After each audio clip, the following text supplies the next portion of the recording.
किसान भाइयों, जैसा कि आप जानते हैं कि हमने पिछले 2 वीडियो में सुअर पालन के पहले चरण से लेकर 16वें चरण तक की बात पूरी जानकारी आपको आसान भाषा में समझाई थी। अगर आपने वे पिछले दोनों पार्ट अभी तक नहीं देखे हैं तो पहले उन्हें जरूर देख लीजिए ताकि आपको पूरी सीरीज सही तरीके से समझ में आ सके।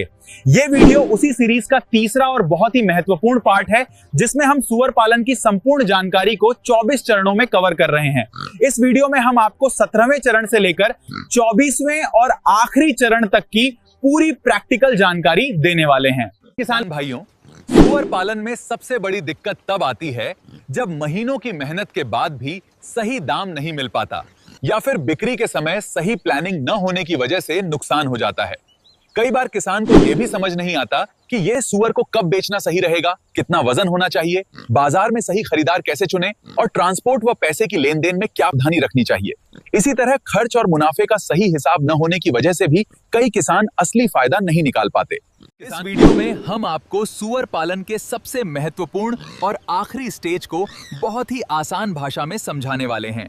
आप जानेंगे कि मार्केट रेडी कैसे करना है, सही वजन और हेल्थ के आधार पर सुअर को बिक्री के लिए कैसे तैयार करना है।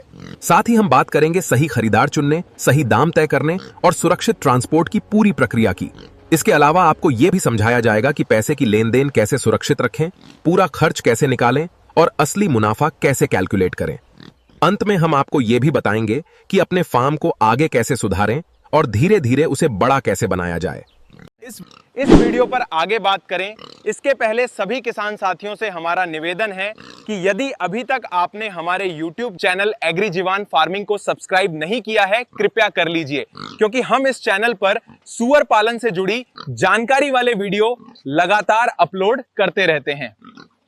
अब हम इस वीडियो के 17वें स्टेप पर बात कर लेते हैं और वो है फार्म पर सुअर को मार्केट रेडी करना, यानी सुअरों को बिक्री के लिए तैयार करना। किसान भाइयों, यही वो समय होता है जब आपकी महीनों की मेहनत सीधे पैसे में बदलती है, इसलिए ये स्टेप बहुत समझदारी से करना चाहिए। अब सुअर की बिक्री के लिए सबसे पहले सही वजन बहुत जरूरी है। सुअर को 80 से 100 किलो वजन तक पहुंचाना सबसे अच्छा है माना जाता है, क्योंकि इसी वजन पर बाजार में अच्छी कीमत मिलती है और मांस की क्वालिटी भी बेहतर होती है। अगर आप इससे कम वजन पे बेच देते हैं, जैसे 60-70 किलो पर, तो आपको प्रति किलो रेट कम मिलता है और कुल मुनाफा भी घट जाता है। मान लीजिए एक सुअर 90 किलो का है और रेट ठीक मिलता है तो आपकी कमाई ज्यादा होती है, लेकिन वही सुअर अगर एक रेट दिया 70 किलो पे बेच दिया तो सीधा नुकसान हो जाता है। सुअर के सही वजन के अलावा सुअर का स्वास्थ्य भी सुअर की सही कीमत प्राप्त करने के लिए जरूरी है, इसलिए सुअर की अंतिम स्वास्थ्य जांच करनी चाहिए। सुअर पूरी तरह स्वस्थ, एक्टिव और बिना किसी बीमारी या घाव के साथ हैं। अगर सुअर थोड़ा भी कमजोर, सुस्त या बीमार दिखेगा तो बाजार में उसकी कीमत कम हो जाती है और खरीदार भी काफी कम रुचि दिखाते हैं। उदाहरण के लिए, अगर सुअर के शरीर पर घाव है या वो ठीक से चल नहीं रहा है तो बायर्स तुरंत दाम कम कर देते हैं या खरीदने से मना भी कर सकते हैं। सुअर का सही वजन और स्वास्थ्य के अलावा भी एक महत्वपूर्ण बात है जो सुअर पालन में सुअर की कीमत को प्रभावित कर सकती है, और वो है सुअर की बिक्री से पहले बिक्री की सही योजना बनाना। सभी बाजार के रेट पता करने के बाद और ट्रांसपोर्ट एवं अन्य खर्च का हिसाब किताब लगाने के बाद पहले से तय करें कि सुअर किस बाजार में बेचना है, किस बायर्स को देना है और ट्रांसपोर्ट कैसे होगा। साथ ही यह भी तय करें कि पेमेंट कैश होगा या किसी और तरीके से। यदि आप पहले से मीट शॉप, लोकल व्यापारी या बाहर के किसी बड़े व्यापारी से संपर्क कर लेते हैं तो बिक्री के समय आपको इधर उधर भटकना नहीं पड़ता और सही दाम मिल जाता है। और यदि आप पहले से मीट शॉप, लोकल व्यापारी या बाहर के किसी व्यापारी से संपर्क नहीं करते हैं और बिना प्लानिंग के सुअर की बिक्री करने के लिए सुअर मंडी में ले जाते हैं तो कभी कभी कम रेट पर बेचने की मजबूरी बन जाती है। इस पूरे मार्केट प्रिपरेशन और बिक्री रणनीति की आसान और प्रैक्टिकल जानकारी आपको सुअर पालन ट्रेनिंग कोर्स पुस्तक में मिलती है, जहां हर स्टेप को बहुत सरल भाषा और उदाहरण के साथ समझाया गया है। फार्म पर सुअर को मार्केट रेडी करने के बाद बारी आती है 18वीं स्टेप की, और वो है तैयार किए गए सुअर की बिक्री के लिए सही कीमत तय करना और सुअर की बिक्री करना। किसान भाइयों, यहीं पर आपकी पूरी मेहनत का पैसा बनता है और इसलिए इस स्टेप को समझना बहुत जरूरी है। तो सबसे पहले बात कर लेते हैं फार्म पर तैयार किए गए सुअर की बिक्री के लिए सही कीमत तय करने की, ताकि व्यापारी से मोल भाव करते समय आपको ये पहले से पता रहे कि आपको पहियर सुअर किस कीमत पर बेचना चाहिए ताकि नुकसान ना हो। अपने फार्म पर तैयार किए गए सुअर की सही कीमत तय करने से पहले आपको यह समझना होगा कि एक फेटनर सुअर को तैयार करने में आपका प्रति किलो कितना खर्च आया है।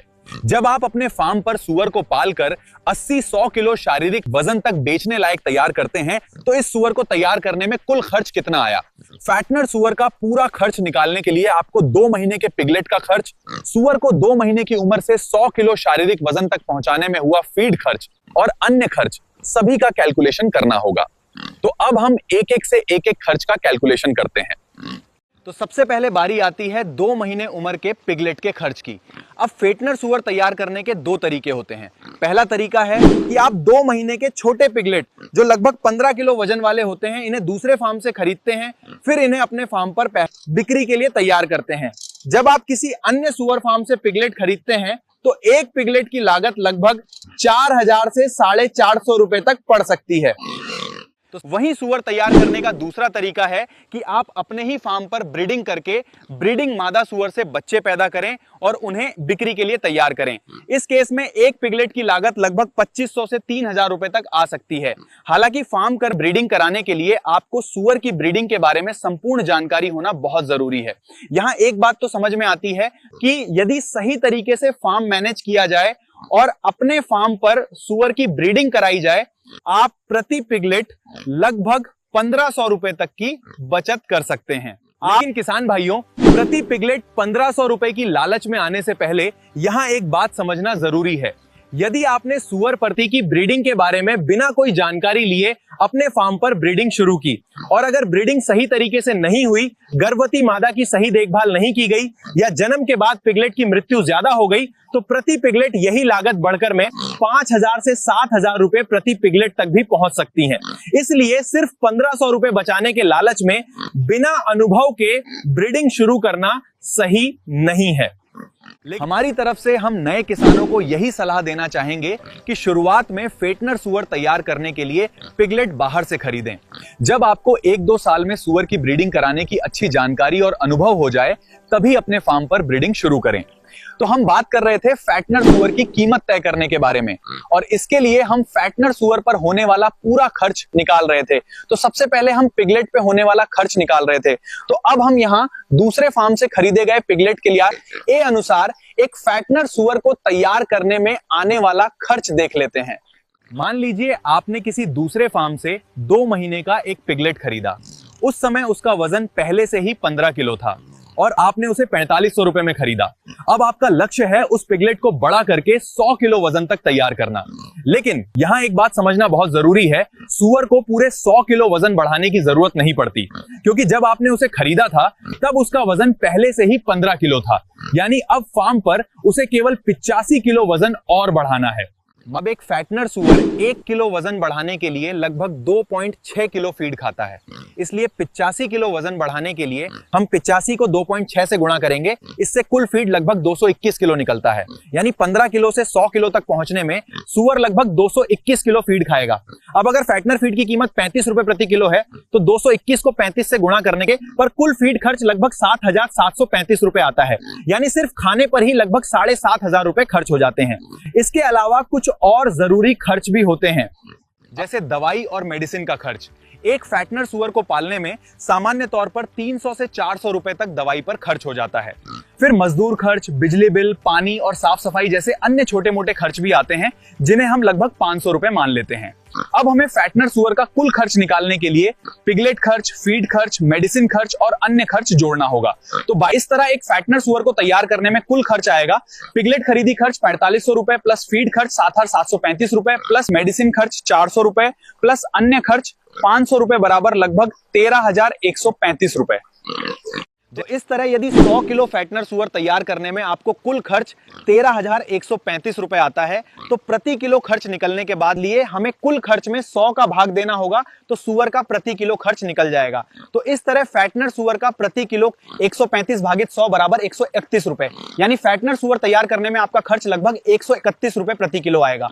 तो अब फैटनर सुअर का प्रति किलो खर्च निकालने के बाद आप फैटनर सुअर की सही कीमत तय कर सकते हैं। तो अब फैटनर सुअर की कीमत हमारे नियंत्रण में नहीं होती है, ये बाजार पे निर्भर करती है। लेकिन आपको एक मिनिमम रेट तय करना चाहिए जो आपको सुअर पालन में नुकसान से बचा सके। तो जैसे कि आपने देखा कि आपको फैटनर सुअर तैयार करने में प्रति किलो 31 रुपए का खर्च आता है, तो अब आप यदि फैटनर सुअर को 131 रुपए से कम कीमत पर बेचेंगे तो आपको नुकसान ही होगा। इसलिए आपको फैटनर सुअर कम से कम 160 रुपए प्रति किलो या उससे ऊपर के दाम पे बेचना चाहिए, ताकि आपको अच्छा मुनाफा हो मिल सके। किसान भाइयों, जो अभी तक हमने फैटनर सुअर का खर्च निकाला है, तो वो पूरा हिसाब इस बात पर आधारित है कि सुअर को फार्म पर सिर्फ तैयार सूखा फीड यानी ड्राई फीड ही खिलाया गया है, इसलिए खर्च थोड़ा ज्यादा आता है। अब अगर कोई किसान होटल का वेस्ट या बहुत सस्ता बचा हुआ खाना इस्तेमाल करता है तो उसमें खर्च कम हो सकता है, और फैटनर सुअर तैयार करने में कुल खर्च लगभग 8,000 से 10,000 रुपए तक आ सकता है, और जो प्रति किलो खर्च में 80 से 100 रुपए प्रति किलो होगा। लेकिन यहाँ एक बात बहुत ध्यान से समझिए, होटल वेस्ट हमेशा साफ हुए और संतुलित नहीं होता, इसलिए उससे सुअर की सेहत बिगड़ने और बीमारी का खतरा बढ़ सकता है।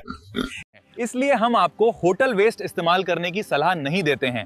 इसके बजाय आप अपने फीड में सही तरीके से सब्जी मंडी, फल और सब्जियां, फूड प्रोसेसिंग कंपनी का वेस्ट और थोड़ा हरा चारा मिला सकते हैं। इससे फीड का खर्च भी कम होगा और सुअर की ग्रोथ भी अच्छी और सुरक्षित रहेगी। अगर आप सही तरीके से फीड मैनेजमेंट सीख लेते हैं तो आप कम खर्च में भी अच्छा वजन और अच्छा मुनाफा ले सकते हैं। सब्जी मंडी के सस्ते फल और सब्जियों को कौन सी उम्र के सुअर की फीड में कितनी मात्रा में उपयोग करना है, सही तरीका क्या है और कौन कौन सी सावधानियां रखनी चाहिए, इसकी संपूर्ण जानकारी अग्रिजीवान द्वारा प्रकाशित पुस्तकों में दी गई है। इन पन्ना पुस्तकों को आप वीडियो स्क्रीन पर देख सकते हैं।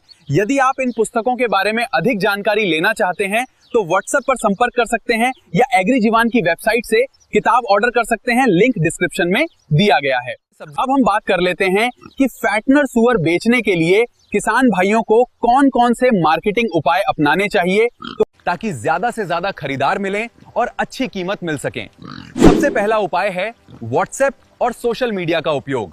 अपने सुअरों की साफ फोटो और वीडियो बनाकर व्हाट्सएप ग्रुप, फेसबुक और लोकल किसान ग्रुप में शेयर करें। इससे दूर दूर के खरीदार भी आपसे सीधे संपर्क कर सकते हैं। दूसरा उपाय है लोकल व्यापारियों और मीट दुकानदारों का नेटवर्क बनाना। अपने आसपास के मीट शॉप, होटल सप्लायर और सुअर खरीदने वाले व्यापारियों का मोबाइल नंबर हमेशा अपने पास रखें और समय समय पर उनसे संपर्क करते रहें। तीसरा उपाय है फार्म की पहचान बनाना। अगर लोग जानेंगे कि आपके फार्म पर अच्छे और स्वस्थ सुअर तैयार होते हैं तो खरीदार आपसे संपर्क करेंगे। इसके लिए फार्म का नाम, बोर्ड और मोबाइल नंबर जरूर लगाएं। चौथा उपाय है बाजार भाव की जानकारी रखना। अलग अलग मंडियों और व्यापारियों से रेट पूछते रहें। इससे आपको सही समय पर सही खरीदार चुनने में मदद मिलेगी और कम रेट में सुअर बेचने से बच जाएंगे। पांचवा उपाय है पुराने ग्राहकों से संबंध अच्छे रखना। जो व्यापारी एक बार आपके फार्म से सुअर खरीद चुके हैं उनसे लगातार संपर्क बनाए रखें। खुश ग्राहक आगे दूसरे खरीदार भी भेजते हैं, जिससे बिना ज्यादा खर्च के आपकी बिक्री बढ़ती रहती है। जो फार्म पर तैयार किए गए फैटनर सुअर की बिक्री के लिए सही कीमत हाँपने के बाद बारी आती है 19वीं स्टेप की, और वो है ट्रांसपोर्ट टू मार्केट, यानी सुअरों को सुरक्षित तरीके से बाजार तक पहुंचाना और फार्म से मार्केट की दूरी के अनुसार ट्रांसपोर्ट खर्च का कैलकुलेशन करना।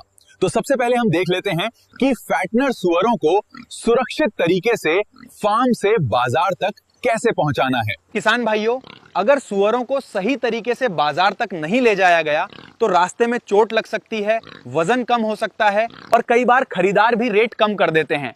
इसलिए ट्रांसपोर्ट के समय कुछ जरूरी बातों का ध्यान रखना बहुत जरूरी है। सबसे पहले गाड़ी का सही चुनाव करें। गाड़ी में पर्याप्त जगह होनी चाहिए ताकि सुअर आराम से खड़े रह सकें। बहुत ज्यादा सुअर भाई एक साथ भरने से उन्हें दबाव और चोट लग सकती है। गाड़ी का फर्श फिसलन वाला नहीं होना चाहिए, वरना सुअर गिर सकते हैं। जरूरत हो तो फर्श पर भूसा या रबर मैट बिछा सकते हैं। सुअरों को गाड़ी में चढ़ाते समय मारपीट या ज्यादा डराना नहीं चाहिए। धीरे धीरे और आराम से चढ़ाएं ताकि उन्हें तनाव कम हो। गर्मी के मौसम में ट्रांसपोर्ट सुबह जल्दी या शाम के समय करना बेहतर रहता है, क्योंकि ज्यादा गर्मी में सुअर जल्दी परेशान हो जाते हैं। लंबी दूरी होने पर बीच बीच में पानी की व्यवस्था जरूर रखें। एक बात का विशेष ध्यान रखें, यदि आपका फार्म बाजार से बहुत दूर है और सफर लंबा है तो रास्ते में सुअरों के लिए पानी और जरूरत पड़ने पर हल्के फीड की व्यवस्था होना बहुत जरूरी है। लंबे समय तक बिना पानी और खाने के रहने से सुअर कमजोर हो जाएगा सकते हैं, तनाव में आ सकते हैं और उनका वजन भी कम हो सकता है। इसलिए लंबी दूरी के ट्रांसपोर्ट में बीच बीच में रुककर सुअरों को आराम और पानी देना फायदेमंद रहता है। ट्रांसपोर्ट से पहले बीमार या कमजोर सुअरों को अलग कर दें। हमेशा स्वस्थ और एक्टिव सुअर ही बाजार भेजें। साथ ही जरूरी कागज और रिकॉर्ड भी अपने पास रखें, क्योंकि कई बाजारों में जांच हो सकती है। सही तरीके से ट्रांसपोर्ट करने पर सुअर सुरक्षित पहुंचते हैं, वजन भी सही रहता है और बाजार में अच्छी कीमत मिलने की संभावना बढ़ जाती है। अब हम फार्म से मार्केट की दूरी के अनुसार ट्रांसपोर्ट खर्च का कैलकुलेशन समझ लेते हैं। किसान भाइयों, सिर्फ सुअर बेच देना ही नहीं है, असली कमाई तभी समझ में आती है जब आप पूरा ट्रांसपोर्ट खर्च सही तरीके से जोड़ते हैं। अब इसे और आसान तरीके बार, let's understand this. Suppose the distance from your farm to the market is 50 kilometers. You have 10 pigs, you have a pickup truck. Book की, जिसका किराया लगा 3,000 रुपए। अब इसके अलावा लोडिंग में मजदूर लगे जिनका खर्च हुआ 500 रुपए। रास्ते में पानी, थोड़ा चारा और छोटे मोटे खर्च मिलाकर 200 रुपए और लग गए। इस तरह कुल ट्रांसपोर्ट खर्च होगा गाड़ी का किराया 3,000 रुपए प्लस लोडिंग, मजदूर खर्च 500 रुपए प्लस रास्ते में फीड और वीड पर होने वाला खर्च 200 रुपए बराबर 3700 रुपए। अब इस 3700 रुपए को 10 सुअरों पर बांट देते हैं तो एक सुअर पर लगभग 370 रुपए का ट्रांसपोर्ट खर्च आ गया।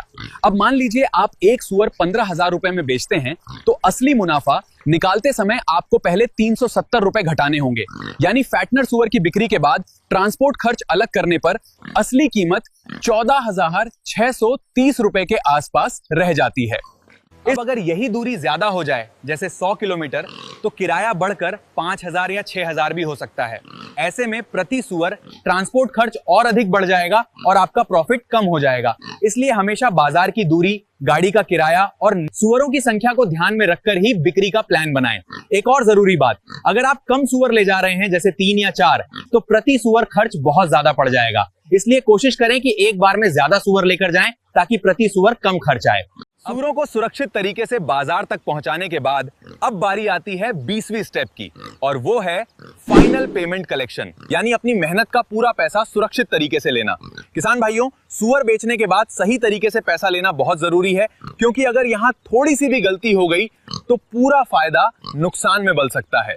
इसलिए पेमेंट को बात चाहिए हमेशा समझदारी और ध्यान से संभालना चाहिए। सबसे पहले पेमेंट के तरीके समझ लेते हैं। कैश पेमेंट में पैसा तुरंत मिल जाता है, लेकिन बड़ी रकम में सावधानी रखना है, जरूरी है। वहीं आजकल यूपीआई या बैंक ट्रांसफर से पेमेंट ज्यादा सुरक्षित होता है और पूरा रिकॉर्ड भी रहता है। इससे हिसाब साफ रहता है और धोखाधड़ी का खतरा भी काफी कम हो जाता है। बड़े बायर्स अक्सर डिजिटल पेमेंट ही करते हैं और 4SA के लिए आ जाता है ताकि दोनों तरफ से ट्रांजैक्शन क्लियर रहे। फाइनल पेमेंट कलेक्शन करने के बाद बारी आती है 21वीं स्टेप की, और वो है कॉस्ट एनालिसिस, यानी सुअर पालन में पूरे खर्च का सही हिसाब। किसान भाइयों, अगर आपको अपने फार्म का सही खर्च ही नहीं पता होगा तो असली मुनाफा भी समझ नहीं आएगा। इसलिए हर किसान के लिए खर्च का हिसाब रखना बहुत जरूरी है। सबसे पहले आता है फीड का खर्च। ये सबसे बड़ा है, खर्च होता है लगभग कुल लागत का 80 से 85% हिस्सा इसी में चला जाता है। इसमें मक्का, गेहूं, चावल, टूटन, सोयाबीन, खली और मिनरल मिक्सचर के अलावा अन्य फीड सप्लीमेंट्स शामिल होते हैं। इसलिए जरूरी है कि आप हर सुअर का 5 से 6 महीने का पूरा फीड खर्च अलग से नोट करें। इसके बाद आता है दवा और स्वास्थ्य भरण का खर्च। इसमें टीकाकरण, कीड़े की दवा और बीमारी का इलाज शामिल होता है। ये खर्च थोड़ा कम होता है और लेकिन बहुत जरूरी होता है, क्योंकि बीमारी आने पर पूरा फार्म का नुकसान हो सकता है। तीसरा है श्रम, यानी लेबर का खर्च। छोटे फार्म में किसान खुद काम कर लेते हैं, लेकिन बड़े फार्म में मजदूर रखने पड़ते हैं। सफाई, चारा डालना और देखभाल में ये खर्च जुड़ता है। किसान भाइयों, अगले वीडियो में हम 10 मादा सुअर और 1 नर सुअर वाले फार्म है का पूरा टोटल खर्च और प्रॉफिट का बहुत ही विस्तार से पूरा कैलकुलेशन समझेंगे। कॉस्ट एनालिसिस यानी सुअर पालन में पूरे खर्च का सही हिसाब करने के बाद बारी आती है 22वें स्टेप की, और वो है प्रॉफिट कैलकुलेशन यानी असली मुनाफे का हिसाब। किसान भाइयों, यही वो स्टेप है जो बताता है कि आपका सुअर पालन बिजनेस सच में फायदे में है या नहीं। सबसे पहले आता है सेल इनकम। इसमें आपको देखना होता है कि आपने कितने सुअर बेचे, उनका वजन कितना था और बाजार में प्रति किलो क्या रेट मिला। मान लीजिए एक सुअर 90 किलो का है और रेट 200 रुपए है प्रति किलो है, तो एक सुअर से करीब 18,000 रुपए की कमाई हो जाती है। इसी तरह सभी सुअरों की कुल बिक्री जोड़कर पूरी इनकम निकाली जाती है। इसके बाद आता है टोटल खर्च। इसमें बच्चा खरीदने का खर्च, सबसे बड़ा फीड खर्च, दवा और टीकाकरण, मजदूरी, बिजली और ट्रांसपोर्ट जैसे सभी खर्च जोड़ते हैं। जब इन सबका के कुल जोड़ निकालते हैं तो वही आपका पूरा खर्च होता है। अब सबसे जरूरी है नेट प्रॉफिट। आसान भाषा में कुल कमाई में से कुल खर्च घटा दीजिए, जो बचता है वही आपका असली मुनाफा है। किसान भाइयों, इस कैलकुलेशन से आपको यह भी समझ आता है कि कहां खर्च ज्यादा हो रहा है और कहां सुधार करने की जरूरत है। और एक बहुत जरूरी बात, अगले वीडियो में हम 10 मादा सुअर और 1 नर सुअर वाले फार्म का पूरा टोटल कॉस्ट और प्रॉफिट का बहुत ही विस्तार से कैलकुलेशन समझेंगे। इसमें हम हर एक खर्च को जोड़कर आपको पूरा प्रैक्टिकल उदाहरण के साथ समझाएंगे और गवाह हैं कि असली में एक पूरा फार्म कितना कमाता है। इसलिए वो वीडियो जरूर देखना। प्रॉफिट कैलकुलेशन यानी असली मुनाफे का हिसाब करने के बाद बारी आती है 23वीं स्टेप की, और वो है फार्म इंप्रूवमेंट यानी अपने सुअर फार्म को लगातार बेहतर बनाना।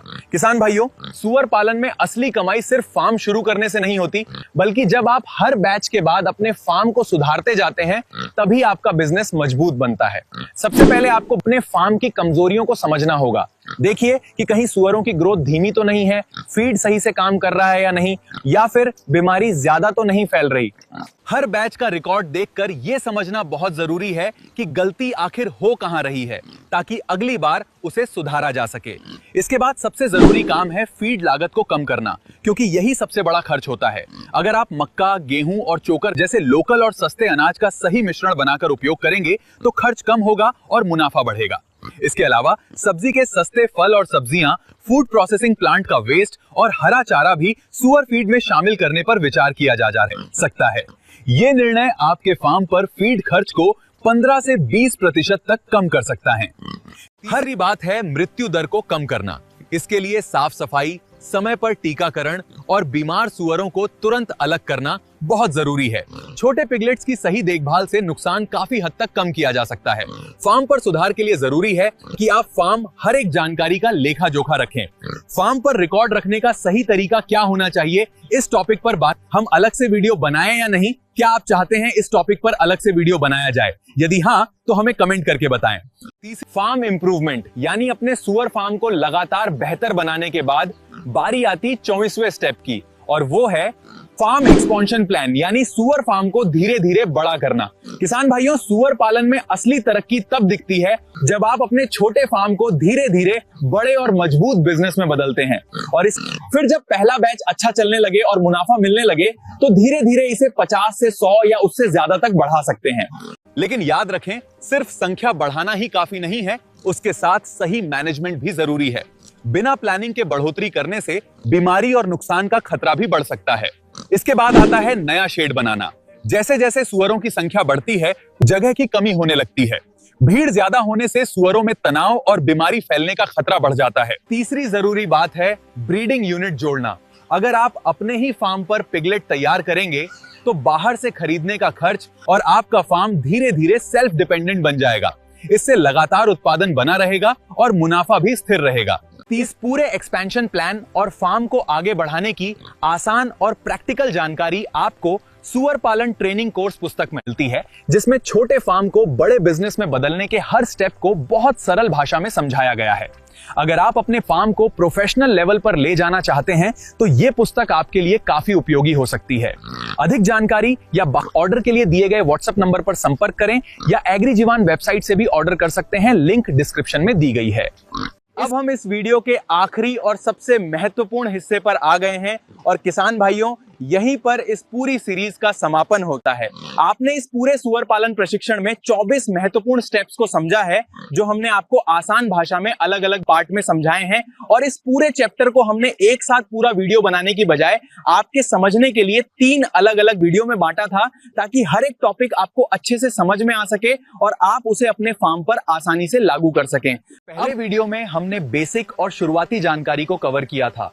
दूसरे वीडियो में फार्म मैनेजमेंट, फीड और हेल्थ से जुड़े में जरूरी टॉपिक समझाए थे। और इस तीसरे और आखिरी वीडियो में हमने फार्म को बेहतर बनाने, आगे बढ़ाने और एक सफल बिजनेस बनाने की पूरी प्रक्रिया को समझा। किसान भाइयों, याद रखिए, सुअर पालन में सफलता एक दिन में नहीं मिलती, लेकिन अगर आप इन 24 स्टेप्स को सही तरीके से फॉलो करते हैं तो आपका फार्म धीरे धीरे एक मजबूत और फायदे वाला बिजनेस बन सकता है।